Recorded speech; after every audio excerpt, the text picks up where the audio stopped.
देखिए हमारी बॉडी 7 रंगों के इंद्रधनुष हैं। 7 रंगों से 7 रंगों का एक डेफिनेशन ह्यूमन बॉडी को कैसे इफेक्ट करती है। तो हमारे अलग अलग शरीर है, सूक्ष्म शरीर है, स्थूल शरीर है, उसके बीच में अलग अलग रंग हैं जो कि आपका ऑरिक फील्ड है। और वो चक्र जो है आपकी बॉडी को हील करने के लिए आपके अलग अलग केंद्र बने हुए हैं। कहते हैं मैम कि जो लोग झूठ बोलते हैं, गालियां देते हैं, उनके ये चक्र ब्लॉक्ड हो जाते हैं। ये आपने बहुत सही बात कही। तो क्या प्रेग्नेंट लेडी को रेकी लेना सुरक्षित है? अगर है तो क्या उसके अंदर जो शिशु पल रहा है उससे गर्भ में, तो क्या उस पर भी प्रभाव पड़ता है इसका? बिल्कुल। पॉजिटिव एनर्जी जैसे शिशु खाना अब्सॉर्ब करता है माता का, वैसे हीलिंग एनर्जी भी अब्सॉर्ब करता है। रिलेशनशिप में कई बार आजकल नए लड़के लड़कियां मेरे पास आते हैं, कहते हैं कि मेरे बॉयफ्रेंड का या मेरी गर्लफ्रेंड का फ़ोन नहीं आ रहा है, मैं बहुत एंग्जाइटी में हूँ। रेकी हीलिंग करेंगे, फिर उनको उनके बॉयफ्रेंड का या गर्लफ्रेंड का फ़ोन भी आ जाएगा।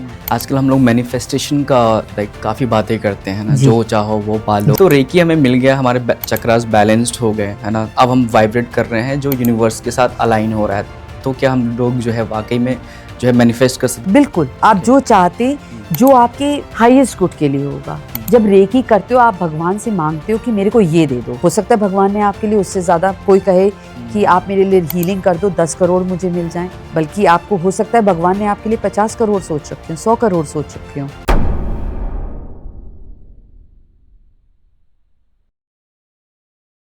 दोस्तों, अगर मैं आपसे ये कहूँ कि हमारे शरीर में खुद को हील करने की पहले से ही अद्भुत शक्ति मौजूद है, और वो भी बिना किसी दवाई के, बिना किसी सर्जरी के या बिना किसी मेडिकल इंस्ट्रूमेंट के। साथ ही मैं अगर मैं आपसे ये भी कहूँ कि ये ना सिर्फ आपके physical, mental, emotional and psychological health issues को हील कर सकता है, बल्कि जो आपके डेली लाइफ प्रॉब्लम्स है, जो जुड़े हुए हैं करियर को लेकर के, रिलेशनशिप को लेकर के या फाइनेंस को लेकर के, तो इससे जुड़े जो ब्लॉकेजेस होते हैं, जो टॉक्सिसिटी है, उसको भी ये रिमूव कर सकता है। तो हेलो, नमस्कार, जय श्री कृष्ण। मैं हूँ रवि कुमार। ऑसम पॉडकास्ट के एक और नए एपिसोड में आप सभी का स्वागत है।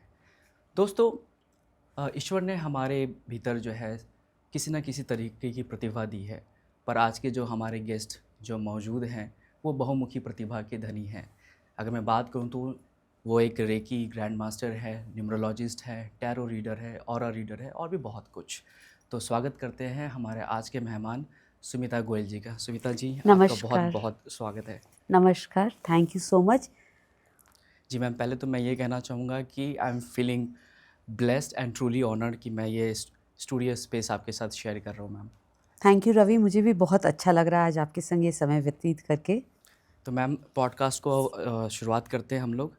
और जो भी दर्शक हमारे जो हैं पहली बार जो है रेकी का नाम सुन रहे हैं, तो मैं उनके लिए जानना चाहूँगा कि रेकी क्या है और इसकी शुरुआत कहाँ से हुई? रेकी एक हीलिंग एनर्जी है जिसकी शुरुआत शायद सदियों से है। अगर आपने देखा होगा बहुत सी बार जितने हमारे संत हैं, महात्मा हैं, भगवान हैं, आपने एक ऑटोमेटिक उनके चारों तरफ एक ऑरा देखी होगी।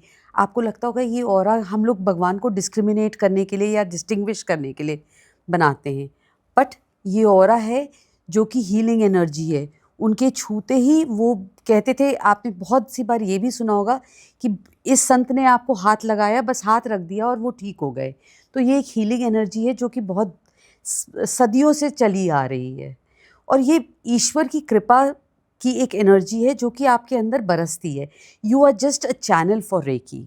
और ये इसको डिस्कवर करा है जापान में। बहुत से एक संत हुआ करते थे, जापानीज संत, जिनको हम कहते थे डॉक्टर उसुई। उनकी लीनिएज से ये रेकी हीलिंग एनर्जी आई है। तो हम लोग उसुई लेगेसी को बिलोंग करते हैं और उससे हीलिंग करते हैं। उन्होंने बहुत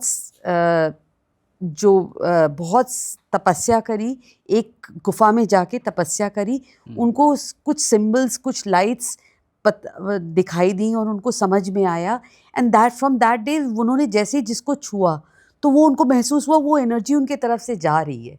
So that is, it is a healing energy which is a universal healing energy which passes from the universe through our body to someone. तो मैम, जापान से इंडिया में कैसे आई है? जापान से देखिए, कोई भी एक एनर्जी, एक हीलिंग मोडालिटी जब सीखते हैं, उनके गुरु शिष्य प्रथा होती है, तो गुरु ने सिखाया लोगों को, कई लोगों को सिखाया, तो वो ट्रैवल करते करते आती है। हमारे यहाँ ज़्यादातर टेक्निक्स ट्रैवल करके ही आई हैं। तो मैम ये जो यूनिवर्सल लाइफ फोर्स एनर्जी जो आपने बोला कि जब रेकी देते हैं है ना, तो इस एनर्जी को चैनलाइज करके जो है हैंड्स के थ्रू जो है टच करके देते हैं, ठीक है। तो ये हमारे शरीर पे कैसे काम करता है? आपने देखा होगा एक चैनल सिस्टम, एक पाइपलाइन है। आपको पानी चाहिए तो आप पानी, ऐसा तो नहीं है नदी में जाके आप पानी लोगे। इसी तरह से आप एक टंकी बनाते हो और एक पाइपलाइन से पानी आपके अंदर आता है। इसी तरह से हीलिंग एनर्जी है। हमारे यूनिवर्स में एक अबंडेंट एनर्जी है। तो वो अबंडेंट एनर्जी जो है वो कैसे चैनलाइज हो, आप जब उसके लिए प्रिपेयर्ड होते हो, आपकी बॉडी प्रिपेयर्ड होती है, वो आप उसको प्रेयर करके, अपने गुरुओं को याद करके जब उसको बुलाते हो, उस एनर्जी को आवाज़ देते हो, इन्वोक करते हो, तो वो एनर्जी आती है एंड हीलिंग करती है। जब मैम रेकी हीलिंग की बात होती है तो चक्रास के बारे में भी बात करते हैं हम लोग। जी, तो सबसे पहले तो हम लोग ये जानना चाहेंगे कि चक्रास होते क्या हैं और कितने प्रकार के होते हैं और ये कहाँ पे होते हैं और इनका रोल क्या है, इनका फंक्शंस क्या है? देखिए हमारी बॉडी 7 रंगों के इंद्रधनुष हैं। 7 रंगों से, 7 रंगों का एक डेफिनेशन ह्यूमन बॉडी को कैसे इफ़ेक्ट करती है। तो हमारे अलग-अलग शरीर है, सूक्ष्म शरीर है, स्थूल शरीर है, उसके बीच में अलग-अलग रंग हैं, जो कि आपका ऑरिक फील्ड है। और वो चक्र जो है आपकी बॉडी को हील करने के लिए आपके अलग-अलग केंद्र बने हुए हैं, जो आपके बॉडी सिस्टम को, आपके आत्मिक सिस्टम को, उसको सबको चला रहे हैं, उसको सबको बहुत अच्छे से उसको इन टैंडम कैसे सारी चीज़ें हों। तो आपका बोलने की शक्ति, आपकी फील करने की शक्ति, आपके अंदर मोटिवेशन है, वो सब हमारे चक्रों से आता है। वो चक्र कैसे मूव कर रहे हैं उससे डिफाइन करता है कि आपके चक्र बॉडी में कैसे मूव कर रहे हैं, आपकी फीलिंग्स कैसे जनरेट हो रही हैं, आप क्या रिएक्ट कर रहे हैं, आपका क्या रिस्पॉन्स है लाइफ में, वो सब आपके चक्र डिसाइड करते हैं। ओके, तो मैम कौन कौन से चक्र हैं हमारी बॉडी में? हमारी बॉडी में 7 चक्र 7 हैं। चक्र हैं। सबसे पहले रूट चक्र होता है, जो कि हमारे एनस और वजाइना के बीच का जो एरिया है, उस Genital organ। वहाँ पे एक चक्र प्लेस्ड होता है। वो हमारे सर्वाइवल का इंडिकेटर होता है। ओके। हम जैसे ही पैदा होते हैं हमारा रूट चक्र एक्टिवेटेड होता है। उसके बाद जाता है, उसका कलर होता है रेड। फिर हम उससे ऊपर उठते हैं। जैसे जैसे आप ऊपर उठते हैं आप देखते हैं रंग हल्का होता रहता है और बदलता रहता है। ओके। एक ही शेड जो प्राइमरी हमारे कलर्स होते हैं उन्हीं के जैसे होता है। फिर हम उससे ऊपर उठते हैं, ऑरेंज कलर आ जाता है। ऑरेंज कलर हमारा सेक्रल चक्र होता है। वो हमारी रिलेशनशिप्स, जैसे ही पैदा होता है बच्चा सबसे पहले अपनी भूख प्यास का ध्यान रखता है। वो भूख प्यास से जब ऊपर उठता है तब उसकी रिलेशनशिप्स बनती हैं। तो वो रिलेशनशिप का चक्र है। फिर जब उसकी रिलेशनशिप्स बनती है, माता पिता, पहले बेसिक रिलेशनशिप्स जो होते हैं, उससे जब उठता है एजुकेशन, मोटिवेशन उसके अंदर आता है, तो फिर वो आपका सोलर प्लेक्सस आता है। फिर वो येलो कलर का होता है। आपके अंदर मोटिवेशन, सन के जैसे मोटिवेशन आता है, तो वो येलो चक्र आपका सोलर प्लेक्सस होता है। फिर उससे ऊंचे उठता है, फिर उसके अंदर फीलिंग्स जनरेट होती हैं। तो जब फीलिंग्स जनरेट होती है तो आपका हार्ट चक्र एक्टिवेट हो जाता है, जिसका कलर है green, which is the universal energy colour. ठीक है। तो वो आपका ग्रीन कलर का हार्ट चक्र हो जाता है। फिर उससे ऊपर उठता है तो उसको अपने मन की बातें कहने का मन करता है। जब हम फील कर लेते हैं तब हमें बातें कहने का मन करता है। तो बातें कहने के लिए आपका थ्रोट चक्र होता है। फिर उसका कलर नीला, इंडिगो कलर होता है।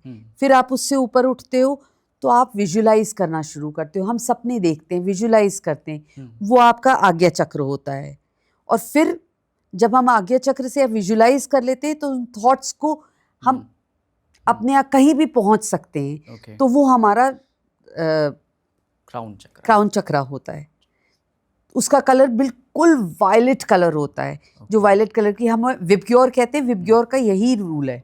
जब आप विबग्योर, हमारे इंद्रधनुष के जो 7 रंग हैं उसको हम विबग्योर कहते हैं।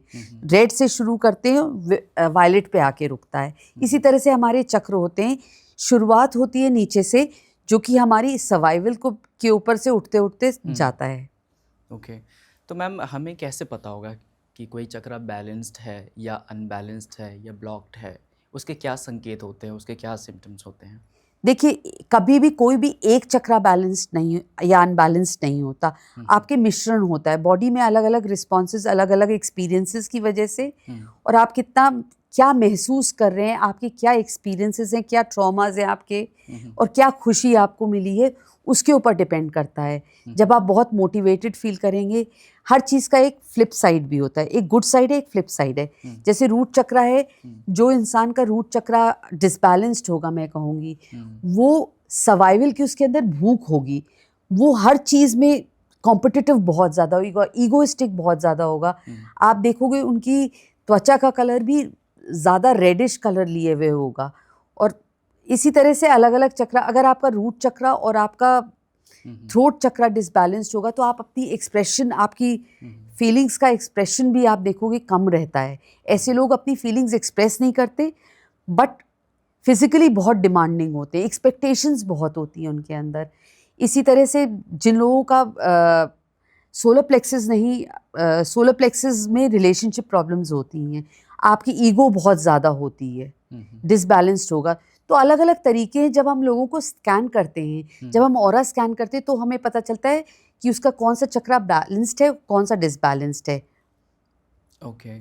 तो मैम अगर कोई इम्बैलेंस्ड हो जाए, है ना, या ब्लॉक्ड हो जाए चक्रास, तो उसको बैलेंस कैसे करें, उसको हील कैसे करें? मैं शुरुआत करना चाहूँगा रूट चक्रा से। मैं एक एक चक्र को लेके ठीक है। समझते हैं हम लोग। ठीक है, हम रूट चक्रा को कैसे बैलेंस करेंगे? रूट चक्र को बैलेंस करने के लिए सबसे पहले तो मंत्र होते हैं, मंत्रों की साउंड होती है एक, उस साउंड को आप सुनते हो, उसके संग अपनी रेजोनेट करते हो, थोड़ा मेडिटेट करते हो, तो उससे आपका रूट चक्रा बैलेंस्ड होता है। मैम ऊर्जा ही की बात है, क्योंकि अगर वो चक्रा अगर इम्बैलेंस है तो बाहर से कोई ऊर्जा चाहिए, तो वो तो खाने के थ्रू भी हो सकता है, बिल्कुल एक्सरसाइज के थ्रू बिल्कुल भी हो बिल्कुल। सकता है ना? तो वो भी क्या आ सकता है? हाँ, अगर रूट चक्र आपका डिसबैलेंस्ड हो, आप मिट्टी पे चलिए, ग्राउंडिंग होती है, तो जब आपकी ग्राउंडिंग होती है तो आपका रूट चक्र बैलेंस होगा। और जिस कलर का चक्रा है मैम, उस तरह के कपड़े पहनना, उस तरह के खाने खाना, क्या उससे कुछ देखिए, फर्क जिस पड़ेगा? तरह के कपड़े पहनना या खाना खाना, अगर आप खान पीन अपना कर, पर आप देखिए खान पीन और कपड़े पहनने की तो बात है, आज मेरा दो चक्र एक साथ डिसबैलेंस्ड है, तो आप अच्छा कॉम्बिनेशंस कैसे बनाओगे? अच्छा। पर खाओ पियो अच्छा, हाँ। और हर चक्र के हिसाब से जो खाना है उसको अपनी डेली लाइफ में इंक्लूड कर लो। आपको पता चल जाएगा, आपका एक लाइफ का एस्पेक्ट है जो कि हमें पता चलता है कि वो खराब है या वो सही से काम नहीं कर रहा, उसको हम कैसे ठीक कर सकें। अगर मेरे को अपने ईगो इश्यूज पे वर्क करना है, which is my root chakra disbalance problem, तो उसके ऊपर मैं काम ज़्यादा करना शुरू करूँगी।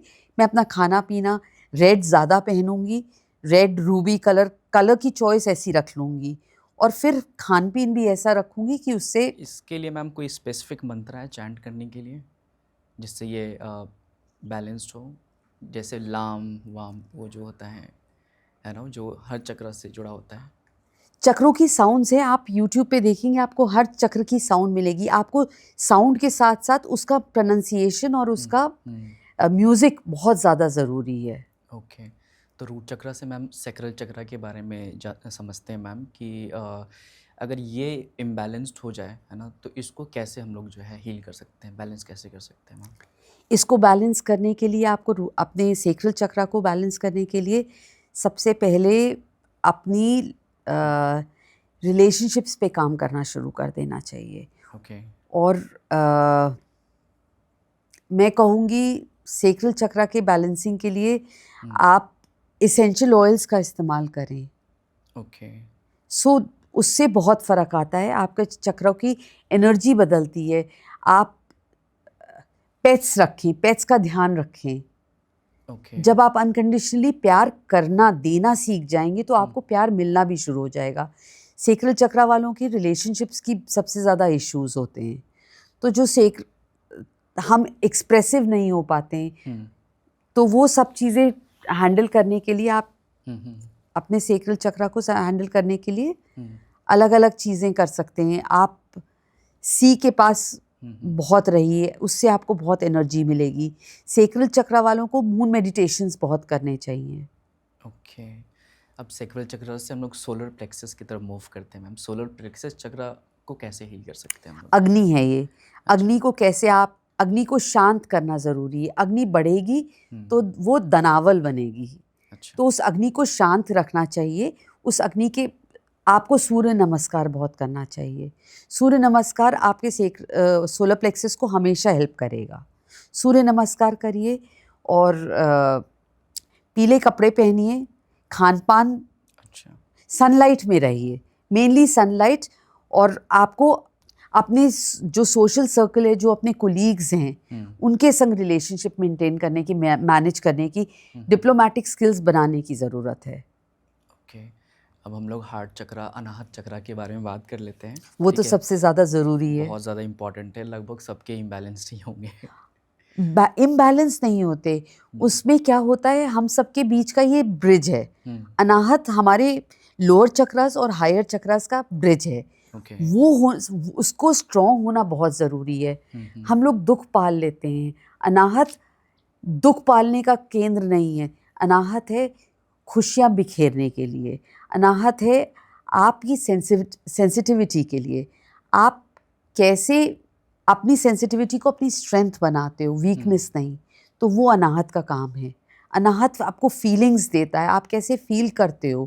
किसी का दर्द आप फील करके आप उसके संग वो दुख उसको ना दो, तो वो अनाहत आपका बैलेंस होता है। जो लोग बहुत ज़्यादा प्यार करते हैं पर अगर उनके अंदर स्ट्रक्चर नहीं है, तो उसका डिसबैलेंस रूट चक्रा में आ जाता है। स्ट्रक्चरिंग बहुत ज़्यादा इम्पॉर्टेंट है, पर हमारा अनाहत फीलिंग्स उससे भी ज़्यादा, आप किसी के लिए फील ही नहीं करोगे, so living life is not a good thing. Feelings are very very important, and feelings, unconditional love, unconditional care, that is Anahata. Okay ma'am, अब हम लोग थ्रोट चक्रा के बारे में बात करते हैं, जो कि हमारी स्पीच को गवर्न करता है, एक्सप्रेशन, एक्सप्रेशंस को गवर्न Yes. करता है। ओके, सो उसको कैसे हम बैलेंस या हील कर सकते हैं मैम? उसके लिए अपनी बोलना बहुत ज़रूरी है। अपने मन की बातों को बोलना, try to express yourself as much as you can. और अनाहत के लिए तो आप एक इमेजिन करिए, आपकी एक लाइट आपके थ्रोट पर जा रही है, और आप you are able to express yourself, you are able to share what you want to. आपका अनाहत ठीक होगा। और अगर आप बोल नहीं पाते, अनाहत जिन लोगों का ब्लॉक्ड होता है, उन लोगों को पब्लिक स्पीकिंग में बहुत ज़्यादा दिक्कत होती है। वो लोगों के सामने बोलना पसंद नहीं करते हैं।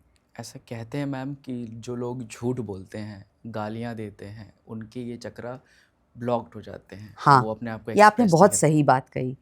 जी। झूठ बोलना, जब आप लगातार झूठ बोलते हो, आपने देखा होगा बहुत से, एक मैं पॉइंट बता देती हूँ जो आप लोगों की पर्सनालिटी को भी पकड़ सकते हैं।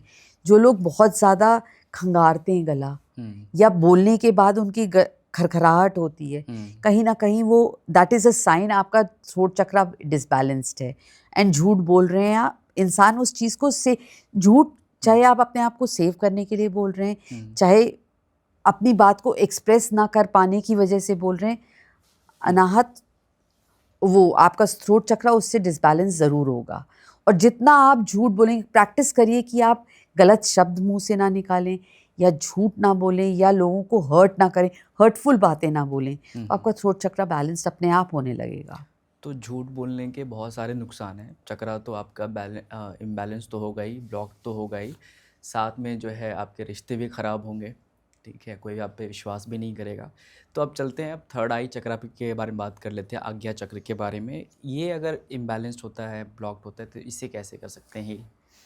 आज्ञा चक्र डिसबैलेंस्ड, तो आपका, जो लोग बहुत सपने देखते हैं पर उन सपनों को पूरा नहीं करना जानते, उनके स्ट्रक्चरिंग नहीं करना जानते, उनका डिसबैलेंस्ड विजन, बहुत लंबे लंबे बड़े बड़े सपने देख लेते हैं। हमने सुना होगा मुंगेरी लाल के हसीन सपने, तो वो इसीलिए है क्योंकि मुंगेरी लाल के सपने बहुत बड़े थे, पर उसको ये नहीं मालूम था उनको पूरा कैसे करना चाहिए। वो डिसबैलेंस्ड आज्ञा चक्र का था। डिसबैलेंस्ड आज्ञा चक्र आपको विजन नहीं देता है, आप लाइफ में दूरदृष्टि नहीं रख पाते हैं। और उसको ठीक करने के लिए सबसे ज़्यादा meditation, meditation is the key for आपका आज्ञा चक्र। मेडिटेशन में थोड़ा सा और टाइम ले लूँगा मैम, कि मेडिटेशन करने तो कई सारे लोग शुरुआत करते हैं, बैठते भी हैं, ठीक है, पर हार्डली 2-3 मिनट के बाद, एक तो मैं जब खुद मेडिटेशन करता हूँ तो लोग बोलते हैं ना कि बिटवीन द आईब्रोज वहाँ पे कंसंट्रेट करो, तो मुझे लगता है मेरे अपना सेंटर ही मेरे को नहीं मिल रहा होता कि मैं कहाँ करूँ, क्यों आंखें कभी इधर जा रही होती है, कभी इधर जा रही होती है। तो उसका सही तरीका है मैम मेडिटेशन का? देखिए, मैं कन्वेंशनल तरीके नहीं बताऊंगी कभी भी मेडिटेशन के, क्योंकि मेडिटेशन कभी भी जब हम लोग मेडिटेशन करते हैं, जो चीज़ आपको रवि बोली जाएगी तुम ये मत करना, या इसी चीज़ पे कंसंट्रेट करो, हर जने की प्रकृति अलग होती है। अगर मुझे कोई चीज़ कह देगा कि ये मत करो, तो मैं सबसे पहले वही करूँगी। तो आप अपने लिए कोई रूल्स मत बनाइए, सिर्फ रूल ये है कि कोई रूल नहीं है। अच्छा। आप बैठिए, ध्यान दीजिए सिर्फ अपनी आती जाती सांस पे, जो आपको म्यूज़िक सुननी है, जो आपको अच्छा लगता हो। हम लोगों के अलग अलग प्रकृति होती है, हमारा नेचर अलग अलग होता है। तो कई लोगों को कुछ चीज़ें देख के अच्छा लगता है तो वो उससे कंसंट्रेट कर पाते हैं, कुछ लोगों को सुन के अच्छा लगता है तो वो उससे कंसंट्रेट कर पाते हैं, कुछ लोगों को फील करके अच्छा लगता है, कुछ लोगों को टच करके अच्छा लगता है। तो आपका क्या तरीका है? जैसे मेरा तरीका है, म्यूज़िक चाहिए, क्लासिकल म्यूज़िक मेरे को मिल जाए, मेरे मनचाही म्यूज़िक हो, वो डिस्टर्ब नहीं करे। मैं म्यूज़िक चल रहा हो, मैं मेडिटेशन करती हूँ और मैं उसका कोई वक्त भी नहीं मुकर्रर करती। मेरे हिसाब से हर वक्त अच्छा है। जब आपको मन में शांति हो तब आप बैठिए, आपको लगे कि हाँ अब मैं मेडिटेट करूँगी, मुझे कोई डिस्टर्बेंस नहीं है, तब आप बैठिए और सिर्फ अपनी सांसों पे ध्यान दीजिए। क्योंकि जब हम कहेंगे कि हमें कंसंट्रेट करना है, कोई थॉट्स नहीं आने चाहिए, तभी सबसे ज़्यादा थॉट्स आते हैं। तो अपने आप को ढीला छोड़ने की ज़रूरत है। जितना हम अपने आप को ढीला छोड़ेंगे, जितना हम अपने आप को रिलैक्स करेंगे, we will feel there is nothing, there is no effort that one has to put, that will give us more meditation than anything else. Okay. अब अपने लास्ट चक्र सहस्रार यानी क्राउन चक्र के बारे में आते हैं। ये तो बॉडी से आई थिंक हेड के ऊपर होता है। बिल्कुल। तो ये जब बॉडी से बाहर है तो ये कैसे है ये इम्बैलेंस्ड? आपको आपके यूनिवर्स से, आपको आपके इष्ट से, आपके ईश्वर से, आपके गुरु से कनेक्ट करता है। आपके अंदर जो विजडम आता है वो उस चक्रा से आता है। तो वो चक्रा जब आप बहुत मेडिटेट करते हो तो वो चक्रा, जैसे एक चीज़ जो कहते हैं कुंडलिनी जागृत हो गई, बहुत सारे लोग कहते हैं। तो कुंडलिनी जागृत जब आपका टॉप चक्रा और आपका रूट चक्रा बिल्कुल इन टैंडम हो एक दूसरे के संग, तब वो कुंडलिनी जागृत होती है। ओके।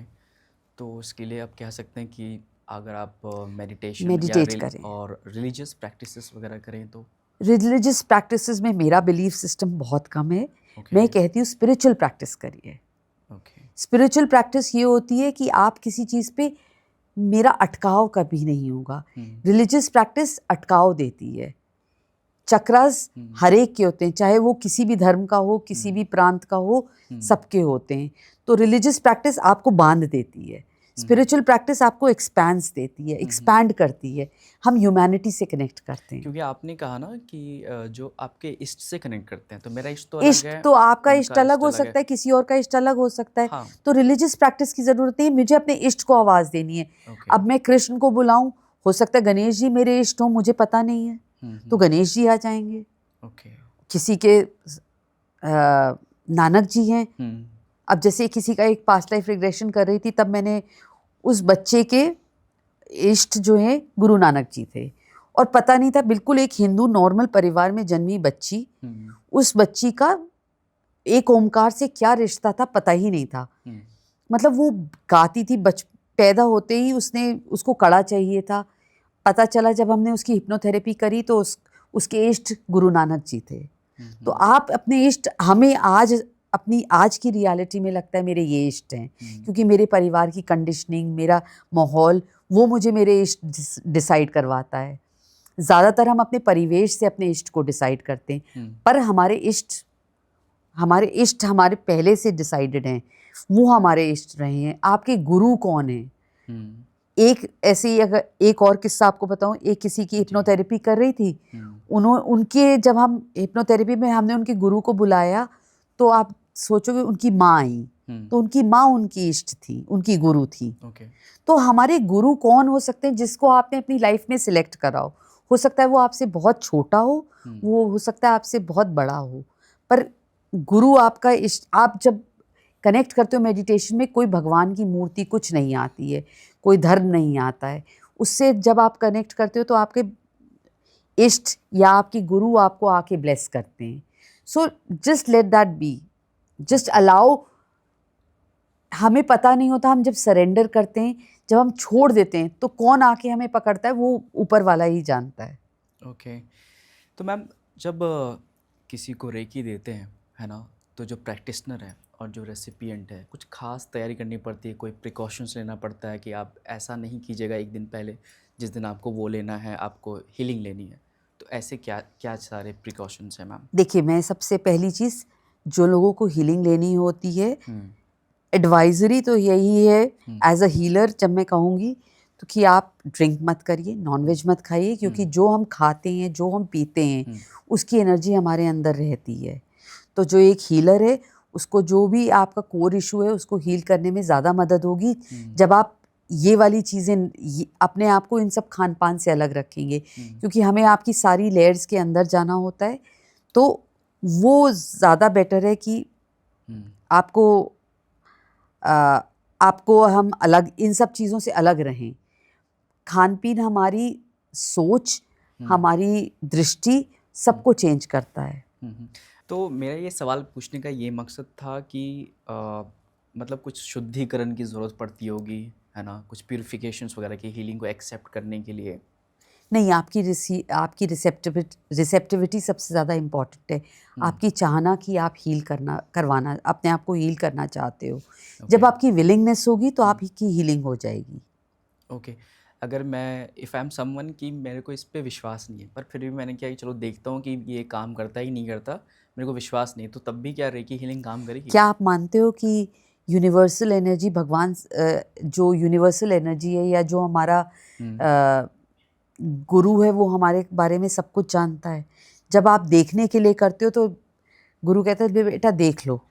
तो ये करना बहुत से लोग करने आते हैं, तो एक हीलर को पता चल जाता है। ये कमर्शियल वो नहीं है कि चलो करके देखते हैं, आज ये पसंद आएगा तो करेंगे। आपको एक फेथ होना चाहिए। आप किसी के पास अपनी एक प्रॉब्लम के संग गए हो तो आपके अंदर फेथ बहुत ज़्यादा ज़रूरी है। ये देखने के लिए ये एक हल्की चीज़ नहीं है जिसको आप, एक हीलिंग एनर्जी है जो आप यूनिवर्स से मांग रहे हो, उसके संग खिलवाड़ भी नहीं करना चाहिए। ओके मैम, आप जैसे मुझे हील कर रहे हो, है ना, जी। और मैं शायद हो सकता है कि पजेस्ड हूँ, है ना, कुछ ऐसा ब्लैक मैजिक मेरे पे हो रखा हो, है ना, और आप जो है चैनलाइज कर रहे हो उस एनर्जी को, तो हो सकता है ये इंटरफेयर करे, वो रोके, या उल्टा आप बैकफायर करे, ऐसा होता है? देखिए, रेकी एनर्जी को मैं कहूँगी, रेकी एनर्जी को बैकफायरिंग नहीं होती। रेकी एनर्जी एक ऐसी है, आप एक, जैसे मैंने आपको पहले बताया था कि एक एनर्जी आपके अंदर आ रही है, आपके अंदर से होते हुए, आपको शुद्ध करते हुए दूसरे के पास जा रही है। तो रेकी एनर्जी हमेशा पॉजिटिविटी के लिए है। There is extreme positivity in reiki. So reiki आप जब भी करोगे, अगर आप पोजेस्ड हो तो पोजेस्ड नेगेटिव एनर्जी आपके अंदर है, उसी को क्लीन करने के लिए तो आ रही है, वो धीमे धीमे हट जाएगी। मैं एक एग्जाम्पल हर एक को देती हूँ, आपको भी दूंगी। आपके पास में एक ग्लास है और एक जग है जिसमें पानी भरा हुआ है, और मैं आपको एक ग्लास दूंगी जिसमें दूध भरा हुआ है, और मैं आपको कहूँगी इस जग को दूध, मतलब मेरे को ये दूध वाला जग चाहिए, और पानी आप उड़ेल के वापस भी नहीं कर सकते। आप कैसे करोगे? आप बताओ मुझे, कैसे करोगे आप? मैं पी लूँगा उसको। नहीं, आप वो सब कुछ नहीं कर सकते, वो वैसा ही रहेगा। अब आप सिर्फ दूध के ग्लास के संग आपको अलाउंस है कि आप दूध के ग्लास से छेड़छाड़ कर सकते हो, बाकी और कुछ नहीं कर सकते। नहीं पता। तो आपको इसका सबसे अच्छा तरीका है कि जग जो है, पानी वाला जग, उसमें आप दूध उड़ेलते जाओ। लोग कहेंगे देखिए पानी वेस्ट हो रहा है, दूध भी हमारा वेस्ट हो रहा है, पर जब आप कॉन्स्टेंटली किसी चीज़ को उड़ेलते जाओगे, एक वक्त आएगा कि पानी और दूध में कोई फ़र्क ही नहीं रह जाएगा। तो वेस्ट एनर्जी जब आप दे रहे हो, आप पॉजिटिव एनर्जी दिए जा रहे हो, तो वो पॉजिटिव एनर्जी एक टाइम आएगा, नेगेटिव अपने आप खत्म हो जाएगा। Our concentration is never on the negative, the concentration is giving as much as positivity as we can. Okay, तो मैम रेकी हीलिंग देने के बाद जो इमीडिएट इफेक्ट क्या होता है, मतलब रिजल्ट क्या होता है इमीडिएट? कामिंग इफेक्ट, काम, ओके। अंदर की क्योस मिट जाती है। कुछ साइड इफेक्ट्स वगैरह होता है? रेकी का कोई साइड इफ़ेक्ट नहीं है। जो चीज़ बिल्कुल पॉजिटिव है उसका कोई साइड इफ़ेक्ट नहीं है। हो सकता है आपको प्यास ज़्यादा लगे, आपका गुस्सा शांत हो जाए और आपको कामनेस महसूस होने लगे। इसको अगर आप साइड इफ़ेक्ट कहते हो, जो बहुत गुस्सैल होगा उसका वो साइड इफ़ेक्ट है। मैं थोड़ा रिसर्च किया था तो मैंने पाया कि कुछ लोग रेकी सेशन के दौरान या उसके बाद जो है लाइक उनका इमोशनल एक आउटबर्स्ट होता है, वो रोते हैं। कुछ लोग जैसे वॉमिट फील करते हैं, कुछ लोग को थोड़ा सा स्लाइटली हेडेक वगैरह होता है। तो ऐसा क्यों होता है? इमोशनल डिटॉक्स होता है, क्या होता है वो? Exactly, this is an emotional detox. And जैसे आपने कभी सुना होगा, आपने देखा भी होगा, हम सब ने एक्सपीरियंस भी करा है, मी बीइंग अ लेडी, मेरा एक्सपीरियंस हाउस होल्ड में बहुत ज़्यादा है। हम्म, तो अगर मुझे कोई एक नाली साफ़ करनी होती है हम्म, तो मैं नाली में हार्पिक डालती हूँ हम्म, या कोई केमिकल डालती हूँ। हम्म, तो जो कचरा होता है उस नाली का पहले ऊपर आता है। हम्म, आपने देखा होगा झाग वो ऊपर आता है। हम्म, तो जब आपको हीलिंग मिलती है, हीलिंग आपकी उस नेगेटिव चैनल को क्लियर कर रही है, हम्म, तो उसके इफ़ेक्ट्स आते हैं। कुछ लोगों को हेडेक होता है, वो एनर्जी इतनी अब्जॉर्ब ही नहीं कर पा रहे हैं क्योंकि नेगेटिव एनर्जी इतनी ज़्यादा है। वो कोनों कोने से जा रही है, कण कण में जा रही है आपके। तो वो जो सरफेस नेगेटिविटी पहले करेगी हमेशा। ये तो मैम आसान है किसी को सामने हीलिंग देना जो प्रेजेंट है ना। अगर किसी को कोई ऐसे है जो कि डिफरेंट स्टेट में डिफरेंट लोकेशन में मौजूद है तो कैसे हीलिंग फिर काम करेगा? आप दुनिया के किसी कोने में हो, ओके। हीलिंग डिस्टेंस से दी जाती है। Reiki healing is an beautiful energy healing science where we can give reiki through distance, क्योंकि सिंबल्स होते हैं। एनर्जी को कोई डायरेक्शन नहीं देना है, एनर्जी आपने जिसको इंटेंट करी उसके पास पहुंचेगी। It is all intentional. एक हीलर अपने इंटेंशन डालेगा तो जिसके पास जिसके लिए डालेगा उसको पहुंचेगा। हमें सिर्फ एक फ़ोटो चाहिए होती है, एक नाम चाहिए होता है, और हम किसी को भी हीलिंग कर सकते हैं कहीं पे भी। मेरे बहुत सारे क्लाइंट्स हैं जो कि अब्रॉड रहते हैं, सबको हीलिंग करते हैं। ओके। एक बार मतलब एक ना वर्ड जो है काफ़ी ज़्यादा यूज़ किया जाता है रेकी हीलिंग में, एनर्जी एक्सचेंज। तो जी, इसका क्या मायने है, इसका क्या अर्थ है मैम एनर्जी एक्सचेंज का? एनर्जी एक्सचेंज ये है हम्म, जो एक फीस होती है। लोग हम्म, लोग जो है किसी भी एनर्जी को आप रेकी आप दे रहे हो, आपने यूनिवर्सल एनर्जी ली, पर आप एक चैनल बने, आपने किसी को प्रोवाइड करा। हम्म, उसको आपका एक कर्म है, उस कर्म को एक्सचेंज करना पड़ता है। आपने वो कर्म पूरा, आपके किसी ने आपका वो कर्म काट दिया, हम्म, तो वो कर्म काटने के बाद उस कर्म की एक फीस होती है। एक फीस आज की दुनिया में हमने कमर्शियल वैल्यू लगा दी है। हम कमर्शियल कहते हैं कि भाई मेरी ये फीस है। हम्म, तो आज आप किसी की हीलिंग कर रहे हो, हीलर की चॉइस है वो आपसे क्या मांगे। हम्म, आपने किसी का एक कर्म काटा, आप तो नहीं कह सकते कि भाई मेरा कर्म कट गया है तो ये हीलिंग नहीं होनी चाहिए, अब इसका कॉस्ट मैं ही डिसाइड करूंगा। हम्म, जिसने जो एफर्ट करा वो एक्सचेंज है, वरना वो कर्म जो है आपको बाद में वापस आपके ऊपर आएगा। ओके। ये कॉन्सेप्ट कैसे आया मैम एनर्जी एक्सचेंज का? जब लोग फीस कहते थे हम्म, तो फीस बहुत कमर्शियल लगता था ये पैसा कमाने का साधन है। हम्म, पर कोई भी आपका कर्म अगर कोई काट रहा है या आपके कर्म को काटने में आपको हेल्प कर रहा है हम्म, या आपकी कोई बीमारी ठीक कर रहा है, उस बीमारी को हम कहते हैं कोई भी, अगर बहुत से लोगों को, चलिए मैं आपको बड़ा सिंपल कॉन्सेप्ट से समझाती हूँ। हम्म, अगर कई बार ऐसा होता है कि बहुत सी विद्या, हम्म, महाभारत में आपने सुना होगा कि किसी ने छुप के विद्या ले ली थी। हम्म, तो आपने, जब आप विद्या छुप कर लेते हो तो वो विद्या उस वक्त काम ही नहीं आती हम्म, जब आपको सबसे ज़्यादा उसकी ज़रूरत होती है। इसी तरह से हीलिंग एनर्जी जब आपने किसी से ली है तो उसका एक आपका ऋण हो गया है, और ऋण मुझे आपको मेरा ऋण नहीं रखना। हम लोग कहते हैं ना कि भाई आने पाई से हिसाब कर दो, तो भाई ऋण नहीं रहना चाहिए। एनर्जी का भी एक ऋण होता है। आपने किसी की एनर्जी, किसी ने आपको एनर्जी दी या आपका कोई कर्म काटा, तो उसकी एनर्जी को भी हील करने, उस एनर्जी को एक्सचेंज करना पड़ता है। ये शब्द इसलिए आया, it is more respectable, more dignified. Okay. Ma'am जो रेकी एनर्जी जो है इसका इसका जो प्रयोग जो है इंसानों तक सीमित है या फिर पशु पक्षी जानवरों पे, है ना, या फिर किसी नॉन लिविंग चीज़ों पे भी दिया जा सकता है रेकी? रेकी का असर सबके ऊपर होता है। रेकी का प्रयोग आप सब चीज़ पे कर सकते हो, अपने खाने पे, अपने खान पीन पे, अपने प्रोफेशन पे, सब चीज़ पे इसका हो सकता है। आप यहाँ तक कि प्लैनेट्स को भी दे सकते हो, पशु पक्षियों को भी दे सकते हो। हर चीज़ जो दुनिया में एग्जिस्ट करती है जिसके अंदर लिविंग है उसको कर सकते हो आप। आने वाली अपनी कोई भी मीटिंग है उसको भी रेकी पहले से दे सकते हो, टाइम को भी रेकी दे सकते हो। ओके। चलिए कुछ लिविंग एग्जांपल से समझते हैं हम लोग, है ना, कि कितना सेफ होता है रेकी। तो सबसे पहले तो बात करते हैं कि आजकल जो है सीज़ेरियन बेबीज़ काफ़ी हो रहे हैं, है ना। तो क्या प्रेग्नेंट लेडी को रेकी लेना सुरक्षित है? अगर है तो क्या उसके अंदर जो शिशु पल रहा है उससे गर्भ में, तो क्या उस पे भी प्रभाव पड़ता है इसका? बिल्कुल, पॉजिटिव एनर्जी, जैसे शिशु खाना अब्जॉर्ब करता है माता का, वैसे ही गर्भ में जब माता का शिशु खाना अब्जॉर्ब करता है, वैसे ही हीलिंग एनर्जी भी अब्जॉर्ब करता है। माता क्या बोलती है, क्या सोचती है, उसका भी असर है, तो रेकी हीलिंग एनर्जी का भी फ़र्क है। उनके बारे में क्या कहेंगे जिनके अंदर मेडिकल इंस्ट्रूमेंट लगा होता है, किसी तरह का पेसमेकर है या प्रोस्थेटिक लेग्स है या कोई प्लेट्स या रॉड्स डले हुए हैं, उससे तो कोई कोई फ़र्क नहीं, इंटरफेरेंस नहीं कोई होता फ़र्क ऊर्जा नहीं का पड़ता।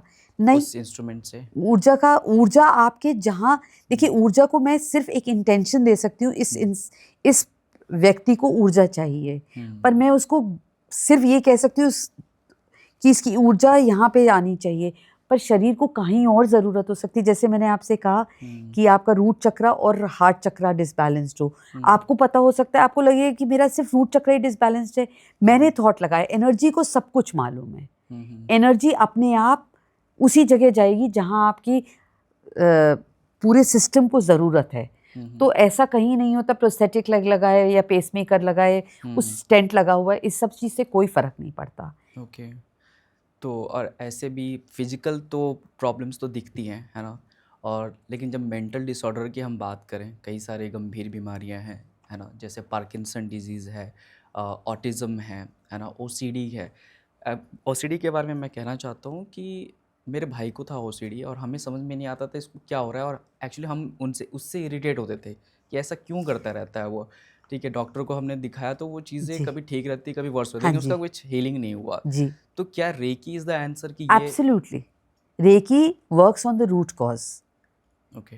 जैसे एकदम रूट कॉज पे, जिसको हमें भी नहीं पता होगा, हो सकता है हमारा कोई पास्ट लाइफ कर्मा हम कैरी फॉरवर्ड कर रहे हो, उस पे भी जाके रेकी हील कर देगी। Reiki heals your past, present and future, all three aspects and all the dimensions. So जब आपका अलग अलग डायमेंशन पे रेकी हेल्प कर सकती है, आपके अलग अलग लाइफ टाइम्स पे हेल्प कर सकती है, तो रेकी जो है, आपका ऑटिज्म शायद यहाँ से ना आ रहा हो, हमारे पिछले जन्म का कोई कर्म हो, तो उसको हील कर देगी। बिल्कुल, आप जब हीलिंग करोगे तो वो वहाँ से काम करती है। रेकी हमेशा रूट पे जाके काम करती है। ओके। मतलब वेब वेब सीरीज़ वगैरह देखता हूँ तो बॉलीवुड वाइब्स मैंने देखा, तो उसमें जो है अनन्या पांडे की जो मॉम है भावना पांडे, जी, तो एक तरफ नीलम जी जो थी वो शायद फिलर्स वगैरह करवा रही थी, वो फेशियल ग्लो वगैरह के लिए या स्किन टाइटनिंग के लिए, बट दूसरी तरफ भावना पांडे जी है, वो रेकी हीलिंग ले रही थी फॉर द स्किन ग्लो या स्किन टाइटनिंग करने के एब्सोल्युटली, लिए। That's a very good example. Okay. Reiki, आप जब आपके मैं आपको एक एग्जाम्पल दूंगी। मेरे एक क्लाइंट थे, वो ट्रैवल कर रहे थे, उनको अचानक एक बॉयल आ गया बॉडी में, और ट्रैवल ऐसा था, अब्रॉड ट्रैवल कर रहे थे, जर्मनी शायद जा रहे थे, उनके बॉडी में बॉयल आ गया था। उन्होंने मेरे से कहा रेकी देने के लिए, वो रेकी देना शुरू करा। आप सोचो, उनका वो बॉयल उसी जगह रहा, उतना ही रहा, दर्द नहीं महसूस हुआ उनको। और जब वो वापस आए, then he went to the doctor, and any skin issue, anything, reiki will heal you. बहुत सारे केसेस हैं मेरे पास जिनको सोरासिस है, उनको सोरासिस भी तक हील हो गया है। और आपको स्किन ग्लो लेना हो तो सबसे आसान तरीका है, आप अपने केमिकल्स लगाओगे। केमिकल से तो नेचुरल एनर्जी ज़्यादा ज़रूरी है, जो कि आपको हमेशा लिफ्ट करता है, एक अपलिफ्टमेंट आता है, वो आपको मिलेगा। मैम, ये जो रेकी हीलिंग है और जो थेरेपी होती है, बहुत अलग अलग तरह की थेरेपी होती है, जैसे कलर थेरेपी, नेचुरल थेरेपी, है ना, साउंड थेरेपी, जिसको म्यूज़िक थेरेपी कहते हैं, तो वो कैसे डिफरेंट, कैसे है, अंतर क्या है दोनों में? देखिए, टेक्निक्स फ़र्क हैं, मोडालिटीज़ फ़र्क हैं, पर अल्टीमेट गोल सबका एक ही होता है कि आपके आपके जो इनर बीइंग है उसको काम करे, उसकी एनर्जीज़ को अलाइन करे। बाकी सब अलग अलग मोडालिटीज़ हैं। आप कहो सुजोक है, आप कहो योगा है, आप कहो जुम्बा है, सब अपनी अपनी टेक्निक है। आप कैसे कहाँ तक पहुँचना चाहते हो, आपको अल्टीमेट गोल वही है जो आप आपको हीलिंग, आपकी बॉडी को हील हो। साउंड से कोई लोग, जैसे मैंने आपको बताया, साउंड से कोई लोग कनेक्ट करते हैं, कोई लोग टच से कनेक्ट करते हैं, कोई लोग फील से कनेक्ट करते हैं। ये सबका अपना तरीका अल्टीमेटली है। ये भी तो एनर्जी है। बिल्कुल। एनर्जी। ओके। तो मैम, मैं आपसे जानना चाहूँगा कि मतलब क्या एज होती है किसी को रेकी देने की? मतलब नवजात शिशु को भी दे सकते हैं या फिर कोई एक पर्टिकुलर, मतलब एक एज होती है कि आपको इतने से इसे इतने एज को रेकी दिया जा आप सकता है, ऐसा किसी को कुछ? भी रेकी दे सकते हैं, रेकी की कोई एज लिमिट नहीं है। आप गर्भ धारण स्त्री को जब दे रहे हो, उस शिशु को जो अभी इस दुनिया में भी नहीं आया है, उसको भी दे सकते हो। तो last from the day you have been incepted और you are going to be incepted to the day you pass away, and after you passed away, आपके कोई भी इंसान जब इस दुनिया से चला जाता है तो वो उस परलोक में कैसे उसकी शांति रहे, उसके लिए भी रेकी कर सकते हो। ये सारी चीज़ें तो समझ में आ गई कि ठीक है कि जो भी हमारे हेल्थ इश्यूज़ है वहाँ पे रिजॉल्व कैसे करता है, कैसे काम कर रहा है। लेकिन जब रिलेशनशिप की बात हो, फाइनेंस की बात हो, है ना, बिजनेस की बात हो, तो वहाँ पे जो ब्लॉकेजेस हैं, है ना, यहाँ वहाँ पे जो इश्यूज़ है, वहाँ पे रेकी कैसे काम करता है, ये कैसे प्रॉब्लम सॉल्व करता है हमारी? देखिए, आप किसी चीज़ को पहले से अगर एनर्जी देंगे, अच्छा विजुअलाइजेशन, जब हम एनर्जी देते हैं, आपकी एक मीटिंग डिसाइड हो गई, आपको पता है मेरी आने वाले 10 दिनों में एक मीटिंग है, आप कहोगे सुमिता आप मेरी मीटिंग है, ये मीटिंग अच्छी जाए, तो आप उसके लिए रेकी कर सकते हो? हाँ जी, बिल्कुल कर सकती हूँ।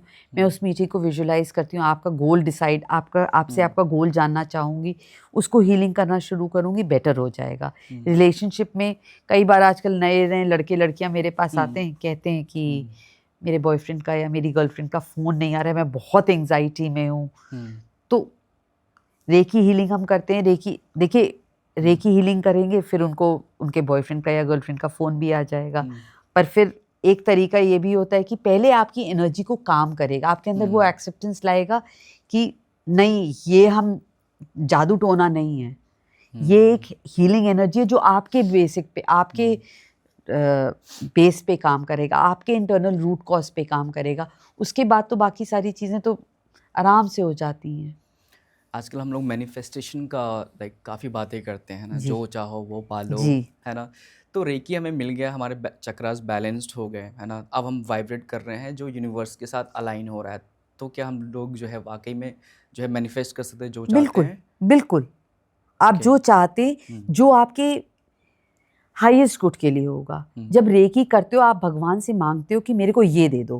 हो सकता है भगवान ने आपके लिए उससे ज़्यादा, किसी ने मेरे से कोई कहे कि आप मेरे लिए हीलिंग कर दो, 10 करोड़ मुझे मिल जाएं। बल्कि आपको हो सकता है भगवान ने आपके लिए 50 करोड़ सोच रखे हो, 100 करोड़ सोच रखे हो। आप ये क्यों सोचते हो? आप सोचते हो मेरा ये वाला पार्ट हील हो जाए बॉडी का। ये क्यों सोचते हो? आपकी पूरी बॉडी हील होना शायद भगवान चाह रहा होगा। आप रेकी हीलर से मिले ही इसीलिए होते हो कि आपकी हीलिंग हो जाए। और क्या होता है? To your highest good. इस पे किसी का कंट्रोल नहीं है। जब हम रेकी करते हो तो उस पे किसी का कंट्रोल नहीं है कि वो आपका क्या गुड करेगी। गुड करेगी ये मैं 100% कह सकती हूँ। और गुड वेरी गुड हो सकता है एंड एक्सीलेंट भी हो सकता है। ओके। तो मैम, जो लोग रेकी सीखना चाहते हैं, है ना, और मुझे लगता है कि ये ऐसा हीलिंग मोडालिटी है जो सीख करके वो खुद को तो हील कर ही सकता है, बाकी साथ में जो है उनके जो लव्ड वंस हैं, है ना, फैमिली फ्रेंड्स, उनको भी हील कर सकते हैं। तो बिल्कुल। इसकी क्या प्रक्रिया, इसकी स्टेप्स क्या है मैम, कोई सीखना चाहता है तो? देखिए, रेकी सीखने के लिए सबसे पहले एक अट्यूनमेंट करना पड़ता है। ओके, वो क्या होता है? अट्यूनमेंट, आपको बॉडी को चैनलाइज करा जाता है। उन सिंबल्स को, जो रेकी के सिंबल्स हैं, मास्टर्स ने दिए हैं, वो सिंबल्स हैं। जैसे गुरु शिष्य की प्रथा होती है, गुरु अपनी सारी जो उसने सीखा होता है अपने शिष्य को प्रदान करता है, वो इनिशिएट करता है। ओके। तो वो सिंबल्स आपके अंदर, आपके सिस्टम में इम्बाइब कर दिए जाते हैं, आपकी बीइंग में इम्बाइब कर दिए जाते हैं, so that you also become a channel. एक कॉन्ड्यूट बनाना पड़ता है, दो पाइप को जोड़ने के लिए एक कॉन्ड्यूट बनाना पड़ता है, वो एक गुरु करता है। तो आज की इस बातचीत से तो ये तो साबित हो गया है कि रेकी कोई चमत्कार नहीं है, कोई जादू नहीं है, ठीक है। ये हमारे भीतर जो ऊर्जा जो असंतुलित है उसे संतुलित करने की है। हम जीवन भर जो है बाहर से ठीक होने की कोशिश करते हैं, बिल्कुल। है ना। उसके लिए हम लोग डॉक्टर्स चेंज करते हैं, मेडिसिन चेंज करते हैं और वातावरण भी चेंज करते हैं। लेकिन ये भूल जाते हैं कि भाई सबसे पहले हमें अंदर से हील होना ज़रूरी है ना। तो शुक्रिया आपका सुमिता जी, आपका जो है ये जानकारी साझा करने के लिए। और ये जो जानकारी आप लोगों को मिली है, महत्वपूर्ण जानकारी रेकी हीलिंग को लेकर के, आई एम श्योर आप लोगों को काफ़ी पसंद आई होगी। और आप लोग की एक ज़िम्मेदारी बनती है कि जो आपके फ्रेंड्स हैं, आपके फैमिली मेम्बर्स हैं, जो कुछ ऐसी बीमारियों से जूझ रहे हैं या ऐसी कुछ इश्यूज़ हैं, है ना, जिनका जो है वो सॉल्यूशन ढूंढ रहे हैं लेकिन अभी तक मिला नहीं है, तो उन तक ये वीडियो ज़रूर पहुंचाएं। और और ऐसे ही वीडियो को जो है आगे भी देखने के लिए जो है आप हमें सपोर्ट कर सकते हैं। लाइक कीजिए, शेयर कीजिए, सब्सक्राइब कीजिए। एंड मैं वादा करता हूँ कि मैं और भी अच्छे-अच्छे जो है पॉडकास्ट लेकर के आऊँगा, जहाँ पे सिर्फ़ बातें नहीं होंगी, काम की बातें भी होंगी। धन्यवाद। थैंक धन्यवाद। Thank you ma'am. Thank you.